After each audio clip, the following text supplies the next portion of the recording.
Touchdown in the land of the devil. Memphis, Tennessee, the home of the late, great Elvis Presley.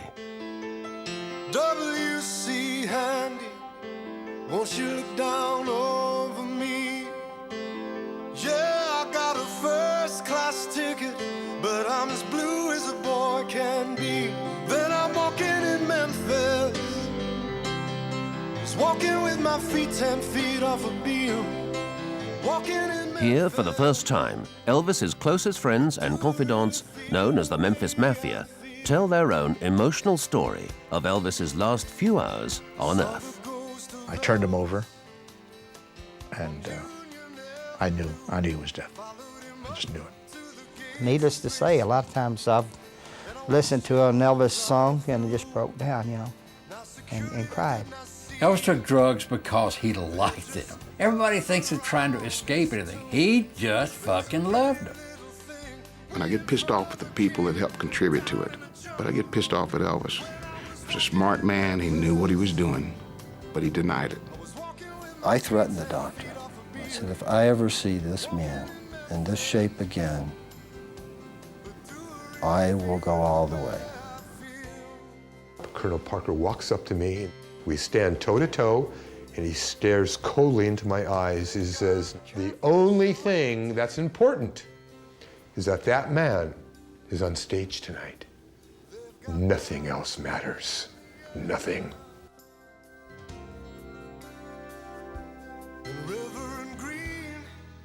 Sun Studios in Memphis. It was here 50 years ago that rock and roll was born. And so began the legend that is Elvis Presley. In the course of a glorious career, Elvis would take the world by storm, starting in 1954 with his first hit, That's All Right Mama. I'm leaving town, baby. I'm leaving town for sure. Well, then you won't be bothered with me hanging around your door, but that's all right.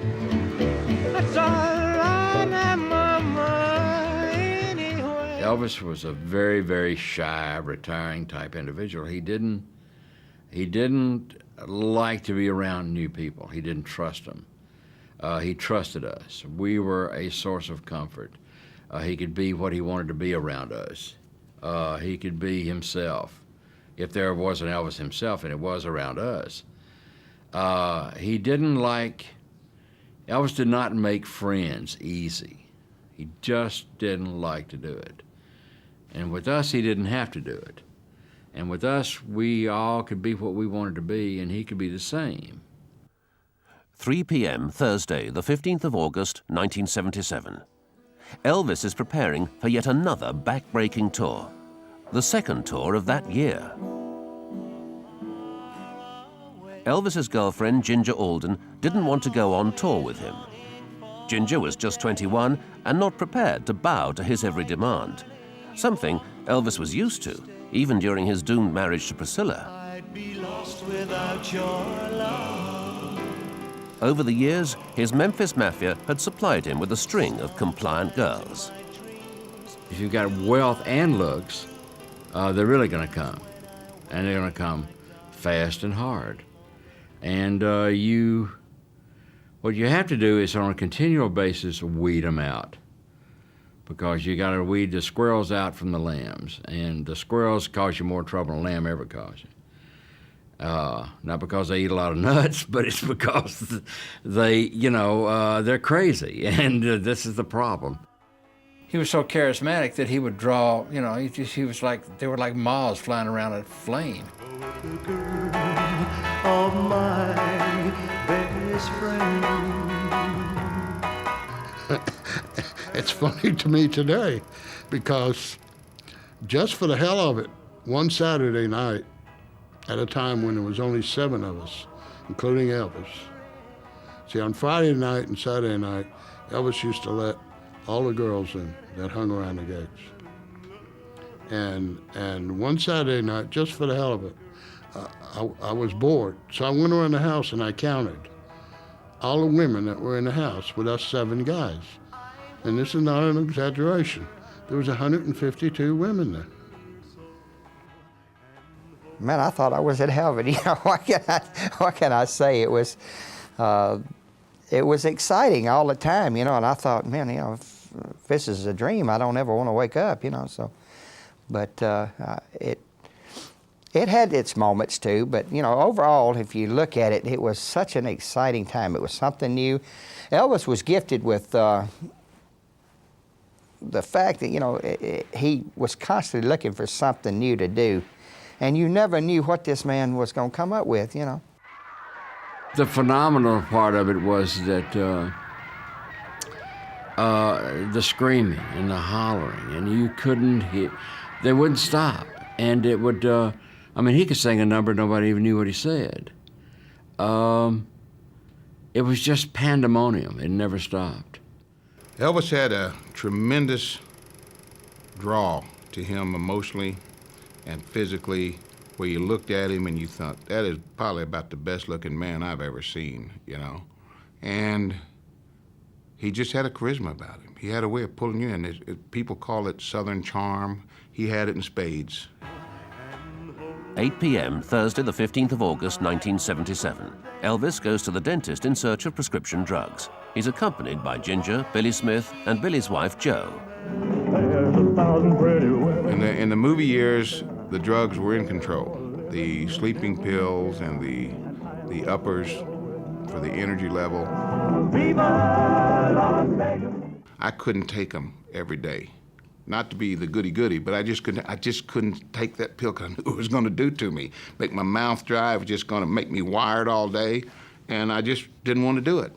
But I had to take them sometimes because he would stay up to 3 o'clock in the morning, 2:30, 3 o'clock, and we get up at 5 to go on location, and there's no way, and you don't, I learned from the very start, I sleep when he sleeps. Fire! On the way!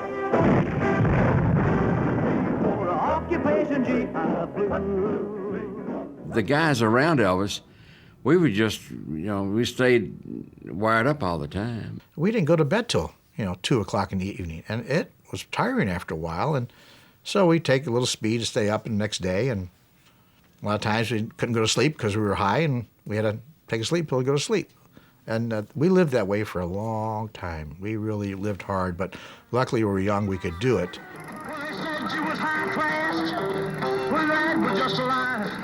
Amidst the fun and games, there were already warnings of what excessive drug use would bring.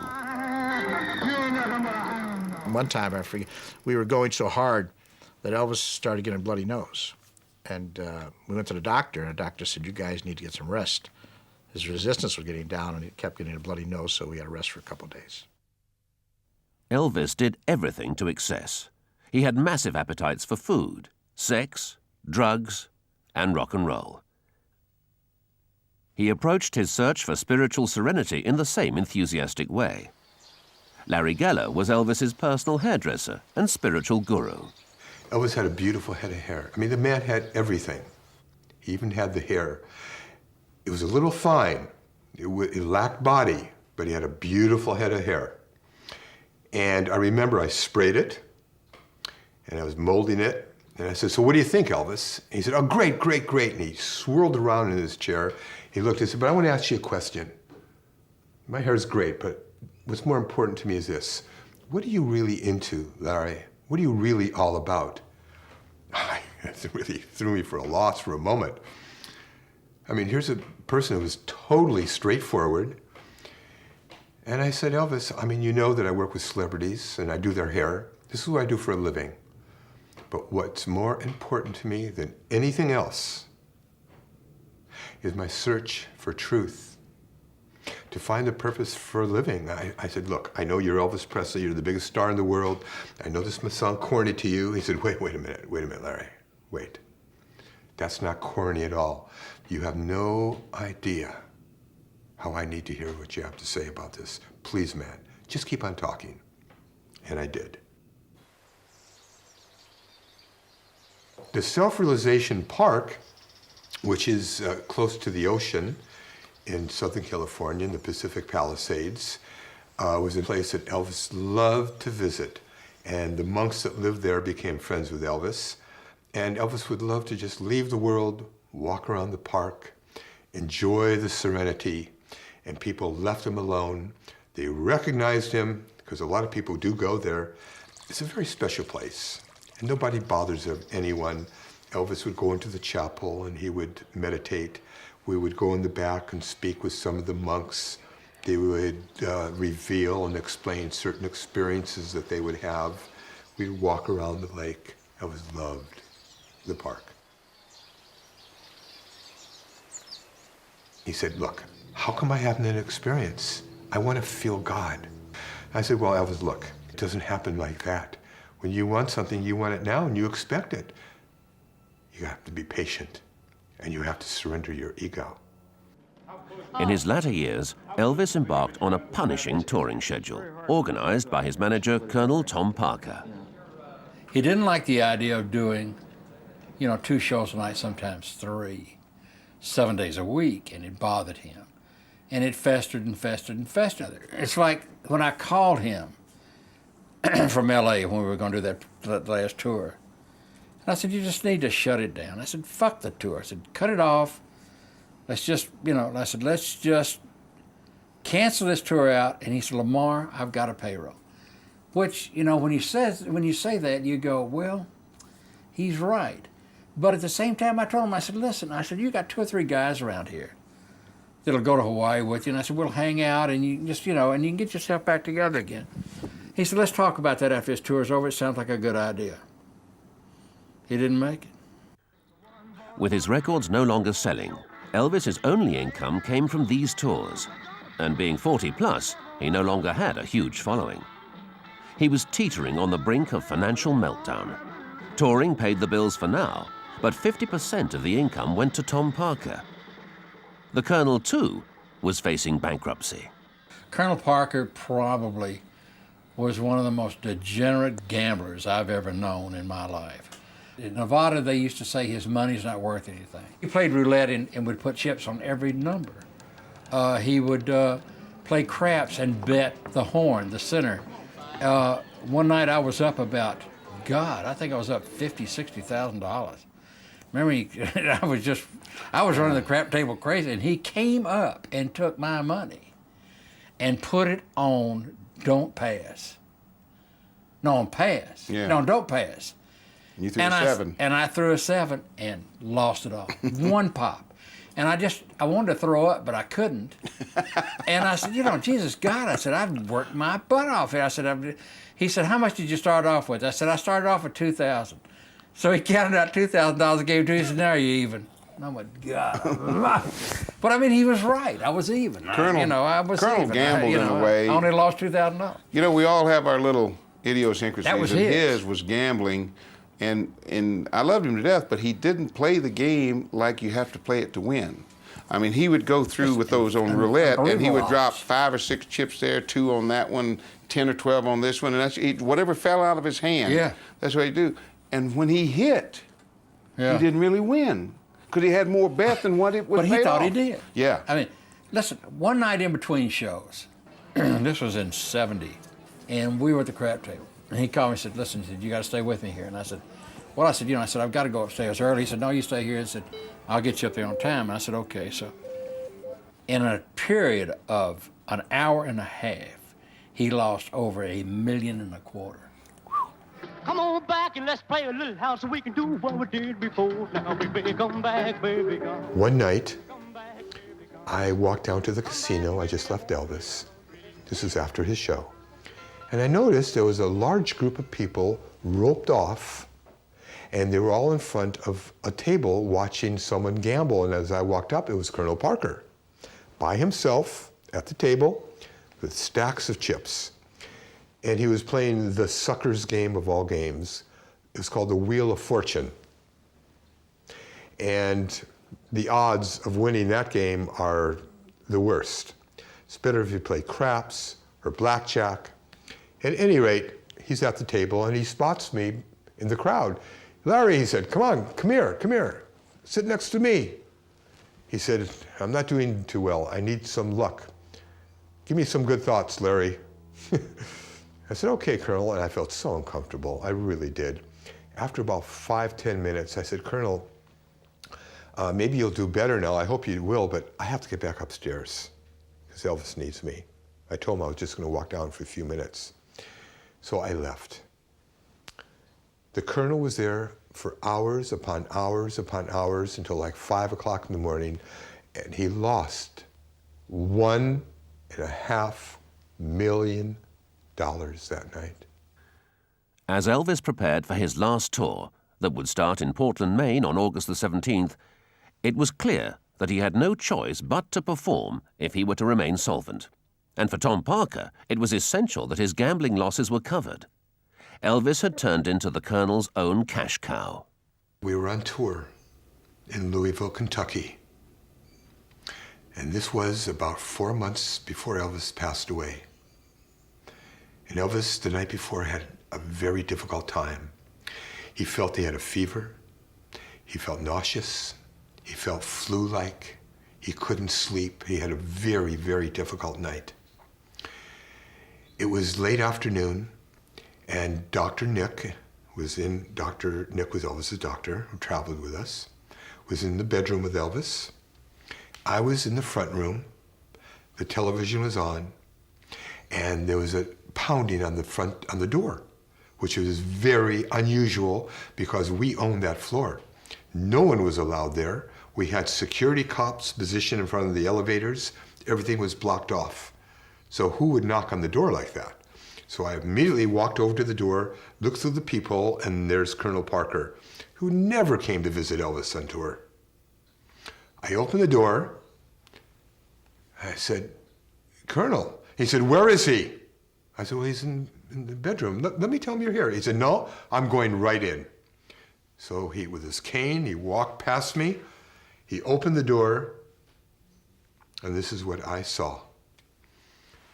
Dr. Nick was holding Elvis's head. Elvis was in the bed, semi-conscious, almost comatose. And he was moaning. He was in such bad shape. And Dr. Nick was dunking Elvis's head into a bucket of ice water to revive him. The door closed. And I thought immediately, okay, this is good. This is good. Now the old man, Parker, is going to see what's going on here. He's going to see how bad, the bad shape Elvis is in. And he's going to do something about it. I mean, he can't allow this to go on. It's inhuman. 90 seconds later, the door opened up. Colonel Parker walks up to me and and I get up. We stand toe to toe, and he stares coldly into my eyes. He says, "Now you listen to me. The only thing that's important is that that man is on stage tonight. Nothing else matters. Nothing." There's a lot of them. I can't think of any right offhand. I like to live up to my reputation of being a nice guy. This is it, folks. Beautiful, baby. While committed to a hectic touring schedule at the behest of the Colonel, and with mounting financial and physical problems, Elvis and his mafia had become more and more isolated from the real world. Well, I knew over the years Elvis was very isolated from the outside world. We didn't know what was going on in the outside. We very seldom read the paper. We watched a lot of sports, a lot of TV shows. We didn't hardly watch the news. We were very, very much hidden from everything going on the outside. We lived in an insulated world within our own group. And our group, I mean, somebody said that Elvis really never left his bedroom. Well, he didn't. Elvis would get on his airplane bedroom and go to a hotel bedroom, and would go from a hotel bedroom to his Graceland bedroom. Elvis, over the years, every once in a while, he'd get like that. He'd go to his upstairs, and he might spend a week or two and not even show his face. But that was only like a week or two. Now we're talking about months, you know. 10 p.m., August the 15th, 1977. The guys were assembling in Memphis for what would prove to be one tour too far. By the mid-70s, Elvis's drug habit had become a serious threat to his life. In 1975, what I had been seeing a little bit of the previous year or so was getting worse, and I was very concerned about his health. It wasn't like it had been before when he was taking the uppers and the sleeping pills. When he started experimenting with the, the down stuff, that's when we started getting concerned, all of us, not just me. The down stuff is like Demerol and things like that, pain medication that brings you and lets you down and you kind of just float, Dilaudid is like a synthetic and is 5 times more powerful than pure morphine, mostly given for cancer patients, terminally ill cancer that just couldn't handle the pain. But see, in his mind were not illegal drugs. These were prescription drugs. Now, the doctor's writing them for him. He's abusing them, but they're not illegal drugs in his mind. I got a call from Elvis saying, "Jerry, can you help me?" And I said, "What are you talking about?" And he said, I'm on the floor, I can't get up. And I said, "Who's there?" And he said, "Nobody." So I ran downstairs. I don't know what car I got into, whatever. Went to the doctor's house, and sure enough, Elvis was there. This was a proud man. And, he was even proud around us. And this broke my heart. And he was on the floor. So we picked him up, put him in bed. His legs really just wasn't working. I was hurt, I was angry, and I waited downstairs for the doctor to come in. And I said, "What the hell is going on?" He said, "What are you talking about?" And I told him what I'd just gone through.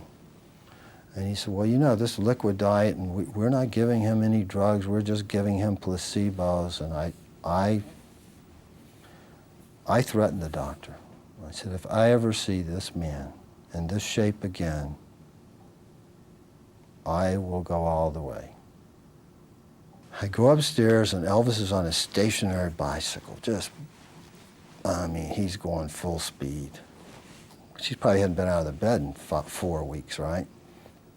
And Charlie doesn't know what's going on. He doesn't know about my meeting with the doctor and everything. And damn it, Charlie, when you get your medical degree, you can start telling the doctors how to treat me. And he was furious. Elvis took drugs because he liked them. Everybody thinks that there's some sort of supercilious situation where he would develop this thing of trying to escape anything. He just fucking loved them. He loved drugs. I'm talking when he would sit and say, and I'd sit down and say, "Elvis, you don't need to take all this shit." He said, "I need it." When a person has that mentality, there is no way you can stop them. They're going to do it, and that's the end of it. It's like I said, "I need a drink." You say, "No, you don't." "I need it." You can't. You're done. None of the guys were in any doubt. The drugs and ensuing health problems had changed Elvis both mentally and physically. Elvis had not been in good health for some time, and many of his physical problems were caused by his diet. Elvis had eaten typical Southern cooking all his life, mostly fried and deep-fried and refried dishes, a diet certainly not conducive to good health. He would eat crisp bacon, sliced tomatoes, mashed potatoes and gravy, and sauerkraut, believe it or not, and mix it all together and eat it, and loved it. And Elvis would eat stuff till he got tired of it, and then he wouldn't eat anymore. So he got off of it. The last year of Elvis's life, he went back to eating mashed potatoes, sauerkraut, sliced bacon, sliced tomatoes, bacon, sliced tomatoes, very crisp. And I said, "You know what you're doing here?" "What do you mean?" I said, "You're back, it's the way you used to eat in 57. He said, "Never thought about that." Elvis had a lot of physical problems that were really eating away at him. He had glaucoma. He had hypertension. Do you know that every night after a show, his blood pressure would shoot up to 180, 200 every night? And that's a tremendous strain on the heart. Elvis had a spastic, twisted colon. I can't tell you the problems that plagued him because of it. He also had his blood sugar that was a little too high. His body would start to get bruises on his leg. One night we were on tour, he tripped and fell down the stairs at the back of the stage and twisted his ankle. And he had a very difficult time after that moving on stage. Midnight, August the 15th, 1977. Waiting for the tour to commence, the guys knew Elvis was unhealthy, but they still believed nothing could touch or hurt him. August 15, 1977, I flew in from Los Angeles getting ready to do a tour. That next day, we were supposed to leave for Portland, Maine. And we were sitting around the kitchen talking, and Elvis was upstairs with Ginger Alden, his girlfriend at the time, and Billy Smith was there and his wife, and they leave. We just ate dinner, the guys, a couple of guys sitting around talking about tomorrow, what we got to do. I call upstairs, and I say, Elvis, I'm here, anything we need, anything I should know about, anything you need for tomorrow, and he was fine. He seemed very well. 3 or 4 o'clock, I don't remember exactly what time it was, but he called out at the house, and he said, would you and Joe come out, and me, you, and Joe and Ginger go down to the racquetball? I said, sure. So we met there about somewhere around 4:30, I guess. And it was Joe and Ginger, and then Elvis and Ginger, and then me and Joe, and then me and Elvis. And then time it got to me and Elvis, well, it done got down to silliness. It was no longer a racquetball game. Though we were getting exercise, we were trying desperately to see who could nail the other one with the ball, And then he finally swung so hard he missed, and he hit himself on the shin. And that ended the game right there. He went complaining about it hurting. So I raised his pants leg up there, and I looked at it, and I said, it's not bleeding. I said, it can't be hurting. Then he got into a kind of a melancholy mood. He went to the piano, and he was playing different songs for Ginger and us. And then that lasted maybe 15, 20 minutes. Lost in his music, it was as if Elvis was 21 again. Live near or far away, I'm always longing for the day, my darling, you are home to stay. I'd be lost without your love. And then we went back to Graceland. I went upstairs and I washed and dried his hair for him. And we talked in the bathroom. He even told me, he said, man, I'm going to try to make this the best tour ever, And he said, I'm going to try to go to sleep. I said, okay. I said, you need me, I'll be at the house, And I assumed he was going to bed. His swings were more frequent. Elvis Presley was always an upbeat person. He really was, and I guess that's one of the things, boy, that made you, like to be a part of that, because he was, and then to see him have these mood swings, more frequent, and it was scary, it really was, and I didn't like it. To be honest with you, I just didn't like it at all. I would say that Elvis started slipping after he accomplished that feat of the 1.5 billion people watching him live from around the world on that satellite show. From that point on, I would say it was just a slowly slide. No up and down, just slowly slide. I tried not to let his moods a lot of times affect my moods. If I did, we were both in the pits of hell at that time, literally. And so therefore, when I thought he was down, I was going to try to be up. And when he was up, I was automatically up. I was that in tune to him. But it was difficult. It was hard, and you want to just say, God, man, come on. It's not too late, Get a grip in your life, and get away from the drugs, Don't use them. You don't have to. And take a little time off. Nothing's that impressing. You don't owe anybody anything. If you get rid of me tomorrow, and I told him that, and I meant it from the bottom of my heart, if you get rid of all these guys, they will understand. And if they don't, they were not your friends to start with. But take some time off. And he'd just look at me and say, I can't. I owe too much to too many people. We lived a wild and fast life in those matter of years that he was on Earth. So, like that song, you know, he did it his way. I'm not giving the song any credit, but I wish he would have changed and did it our way, but he did it his way. We could talk to him at times. He'd sit and agree. He'd say, yeah, I'm going to change my life. Yeah, I'm not ready. I'll do it when I'm ready to do it. And we all had that hope because the last vacation in March of 1977, we all went to Hawaii. We had a great time. He was in a great mood. He was out there on the beach having a good time. He was overweight at the time, but he was smiling. We thought, hey, this is a good chance. You know, he cleaned his act up for about 30 days or more. But then all of a sudden, boom, right back again. At Graceland, Elvis now faced the grind and rigors of yet more performances, with the backup of his friends.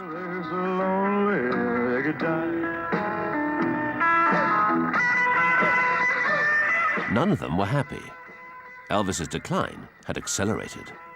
When I see him on stage performing in the manner that he started performing there at the end, where he wanted to do the best show he could, but with what he was, nothing left. The where he was at, he was really burning, and the light was getting dimmer. I must say, this is painful for me, that when Elvis came on stage, he gave such a I mean, the guy, whoever has not seen Elvis live has missed the greatest entertainer of the 20th century, the greatest star of the 20th century. But when I saw him, my heart sank because I knew that something was wrong. I could see it in his eyes. I saw it in his face. I said, he can't last like this another 5 years. We were all very frustrated. But we all could do, only thing we could do is that. We can't, he's 42 years old. You can't force this man to do anything. You know, people say, why did you guys have him committed? How could I have him committed? He's 42 years old. I can't have him committed. His father couldn't have him committed. You know, you can't prove he's crazy. Your hands are tied. Your hands are tied. I didn't lay back in the later years. That last year and a half, I didn't lay back. I said what I wanted to say.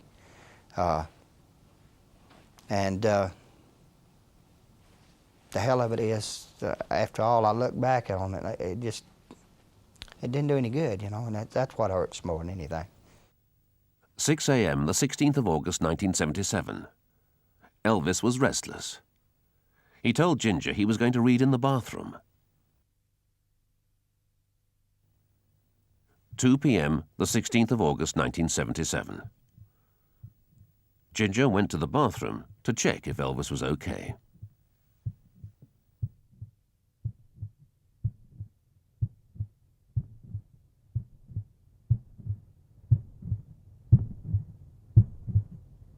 Got up the next day, came to the house about 12 noon, this is the 16th, and about 2 o'clock, the phone rings, intercom, and one of the maids picks up the phone, and it's Ginger. She says, come upstairs, I need help. Elvis fainted. So I ran upstairs. I go into the bathroom, and Elvis had fell over. He was laying on the floor. I turned him over, and I knew he was dead. I just knew it. But I was hoping he wasn't. I picked up the phone, called the operator. They didn't have 911 at that time, and said, we need an ambulance here at Elvis Presley's house, and I didn't tell him who it was. And meanwhile, I couldn't do mouth-to-mouth resuscitation because Elvis' mouth was closed shut. There was no way possible. There's rumors I did that, but somebody made that story up. I was trying to massage his heart as well as I could, and it just seemed forever. People were all coming up there, and it was pandemonium.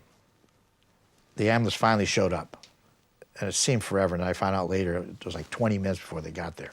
We got him into the ambulance. The stretcher came, got him down in the ambulance. I jumped in the back of the ambulance. All the way to the hospital, we're talking to him, and we get to the hospital real quick, the Baptist hospital. Got there, and they rushed him into the emergency room. I tell you, it was tough. And 30 minutes later, about 30 minutes, I would think, doctor came into the room, and he said, Elvis has left. Elvis is gone. And we all broke down, and we all hugged each other. And It was, you know, very, very emotional time, naturally. We were, still in a state of shock even when you think about it. We never thought this could ever happen. I go to Graceland.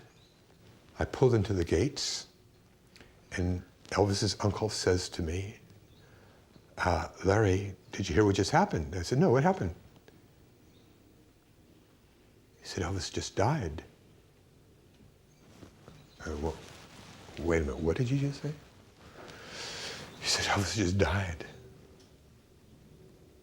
I look up at Elvis's bedroom, and I looked at him. I can't begin to tell you the state of mind that put me in. About 1:30 or 1:45, the phone rang, and it was my cousin Patsy, who is Elvis's double first cousin and my first cousin. So she had called out there, and she said, "Oh my God," she said, "Elvis is dead." And I said, "Whoa, wait a minute, Patsy." I said, "What do you mean?" I said, "Is he gone to the hospital?" She said, "Yeah, they've taken him to the hospital." I said, "He's been, in the hospital before." I said, he'll be all right." She said, "No." She said, "He's dead." There was a PR guy from the hospital was there with me. He asked me, he said, "Do you want to make the announcement that Elvis is no longer with us?" And I couldn't do the announcement. I couldn't make the announcement to the press. I told the PR guys, you do it. I can't do it. And guy, we're driving down, and the radio's on, and they play an Elvis record, and the disc jockey says, "By the late Elvis Presley." I literally went berserk. I realized I'd never see Elvis Presley again. And it's the first time I realized it. And I hit this wall so hard, I crushed my hand. I had to have an operation. Still has scars. And Colonel was on the phone to Joe. And he was saying, "Yes, I know, and you need to do this, you need to do that." So he hung up the phone, and I was leaning on the television set. It was on a stand. And I was leaning on it, my left arm, in fact. Things become really indelified in your mind. And he walked up within probably 8 inches of my face, 10 inches, and he said, "You got to go back to Memphis. Elvis is dead." And I looked at him, and it hit me like a sledgehammer. And I looked at him, and I said, "Listen," I said, "you know what?" I said, "You finally ran him to the ground, didn't you?" And he got mad at me. I said, "You know what I'm talking about." I said, "Y'all wouldn't let him up. You kept working him. You kept working him." He said, "You need to leave." And I said, "Yeah, I'm going to leave to keep from knocking your damn teeth out." When they brought him, to the house and all the next day, I had some relief, you might say, when I saw him, because I realized it's true, You've got to accept it. It's true. Whereas before I could believe, that he was just sick, in the hospital. I was just hearing what they wanted to tell me. But when you see the real thing, then it's there. And you got to deal with it. I got into the house, and there is a group. A lot of the guys are there, and there's little Lisa Marie walking around saying, "My daddy is dead. My daddy is dead." Vernon, his father, is sitting in a chair. He said, "Larry, Larry," and I run over and I collapse into his arms. "What am I going to do? What am I going to do, Larry?" He said, "Larry, you're going to have to go do Elvis's hair. You got to go to the mortuary, Larry. He knows how he would like to look."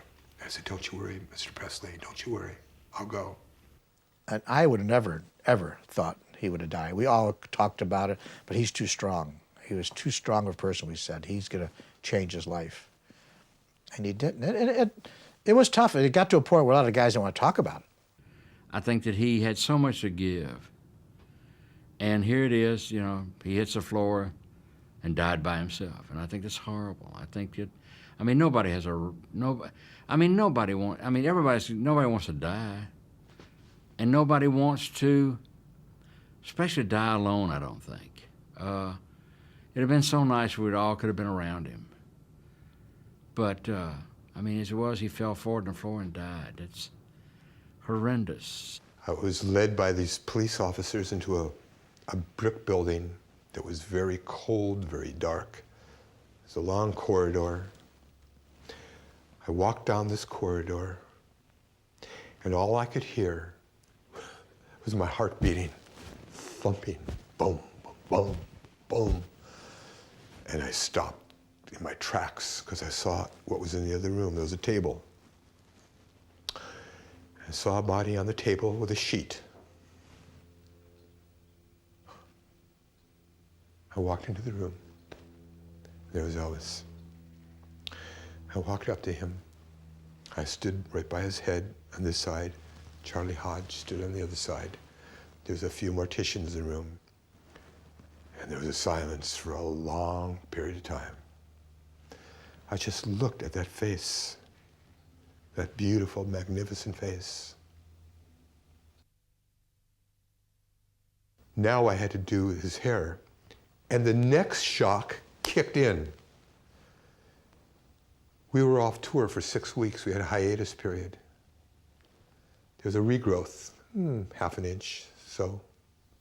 All white hair.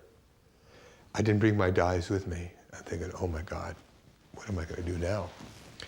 There was a lady there, and I said, do you have your mascara with you? And she did. It was a little black, thank God, mascara, with a little teeny brush.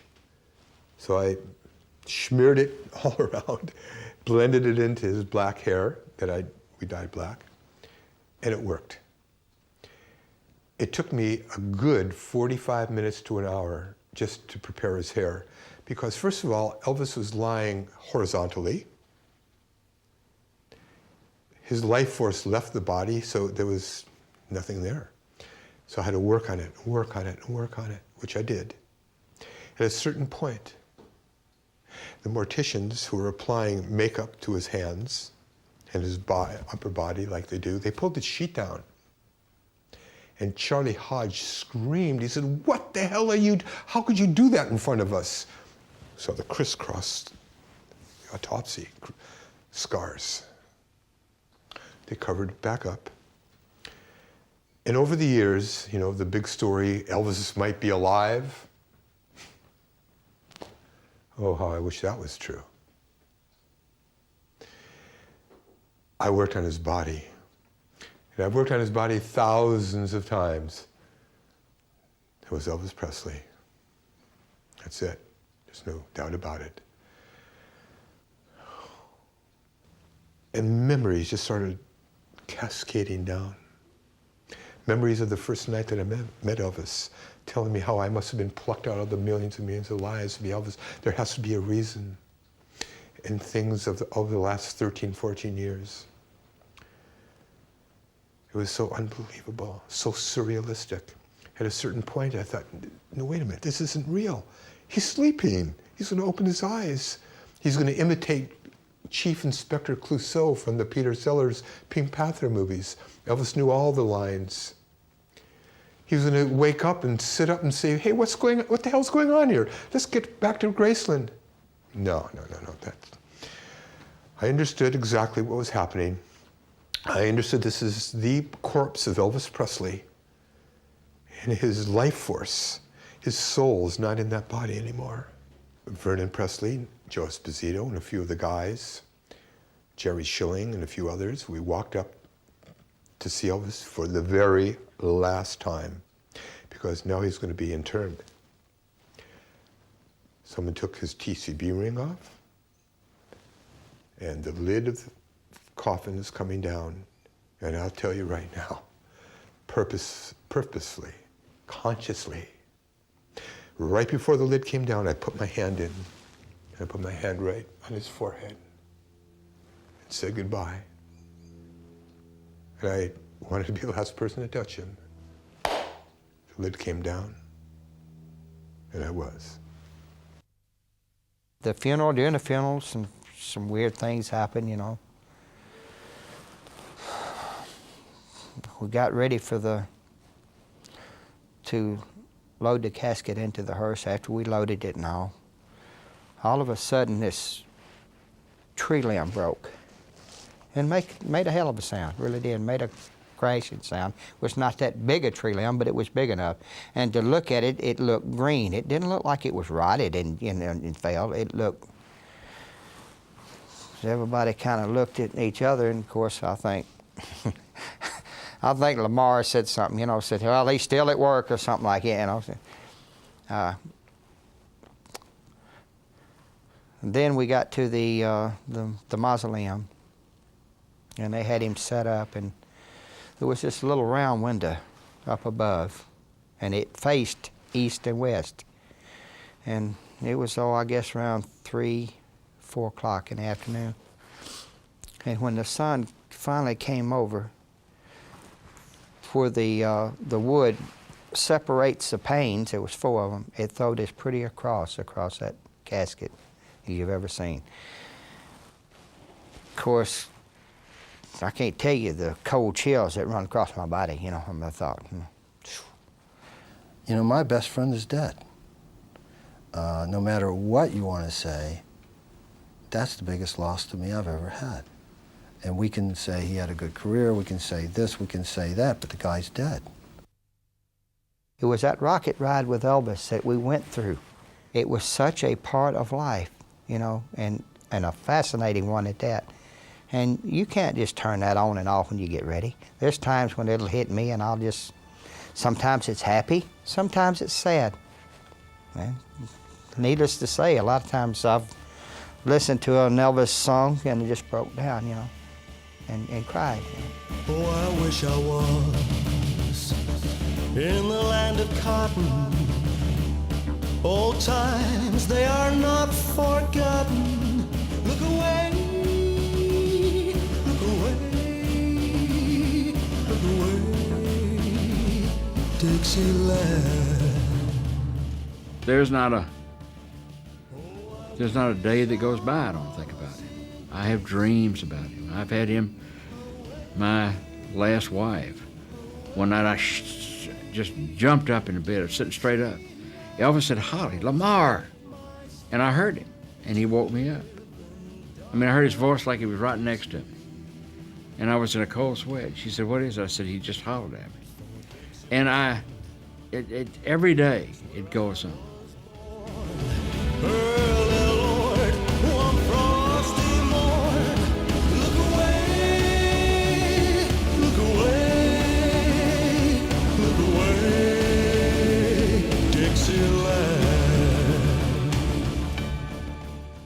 Still get very pissed off about it.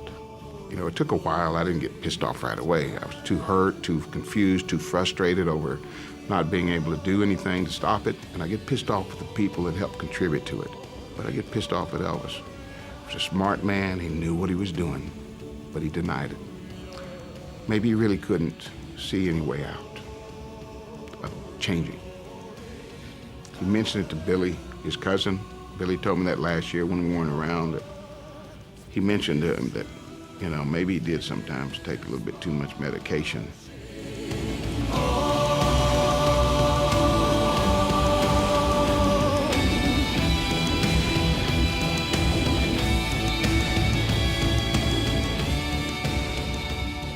I was angry about his death. Elvis, I thought he had no right to die. I thought he had no right to die at that age. I think that he left too much on the table. If anybody ever left too much on the table, Elvis did. Bound to die, but all my trials, Lord, soon be over. I just flashed back to all the good times we were having there. You know, the parties up at the pool and smiling and laughing and having good times, but it's never going to happen again.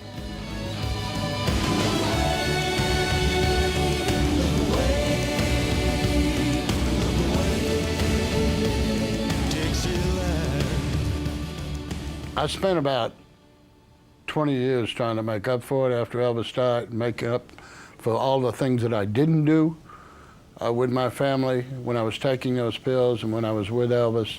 I'm not very proud of those things. But that was the way of life we had. It was the mentality that Elvis really set, and of course we didn't have to go along with it, but we did, is that the life it belongs to the guys and not the wives. And he excluded the wives a lot in what we did, but that's really no excuse for me.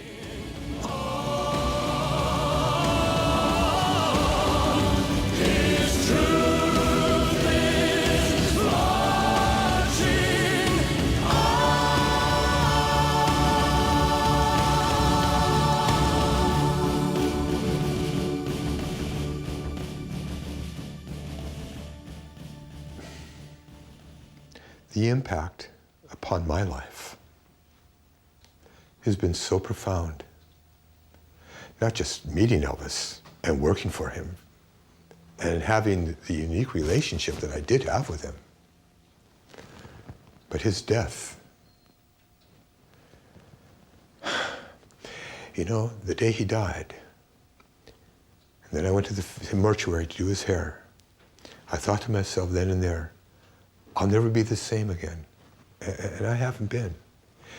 It's almost like my soul ruptured, so to speak. Yes, you know, you come to terms with it, but it stays with you. And that moment, those moments of his death have remained until this very moment, and I'm sure they will until I take my last breath. Put on my blue suede shoes and I boarded the plane. Touchdown in the land of the Delta Blues, in the middle of the pouring rain. W.C. Handy, won't you look down over me? Yeah, I got a first-class ticket, but I'm as blue as a boy can be. Then I'm walking in Memphis, just walking with my feet 10 feet off a beam.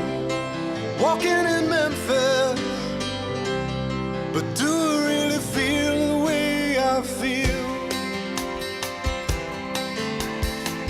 Saw the ghost of Elvis on Union Avenue, followed him up to the gates of Graceland, and I watched him walk right through. Now security, they did not see him, they just hovered around his tomb. But there's a pretty little thing waiting for the king down in the jungle room. When I was walking in Memphis, I was walking with my feet 10 feet off a beam. Walking in Memphis, but do I really feel the way I feel?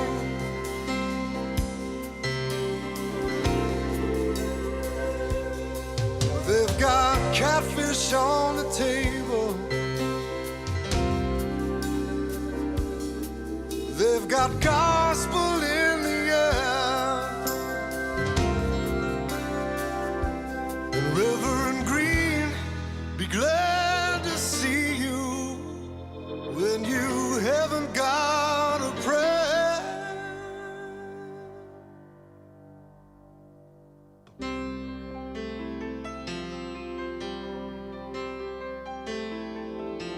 Put on my blue suede shoes and I boarded the plane.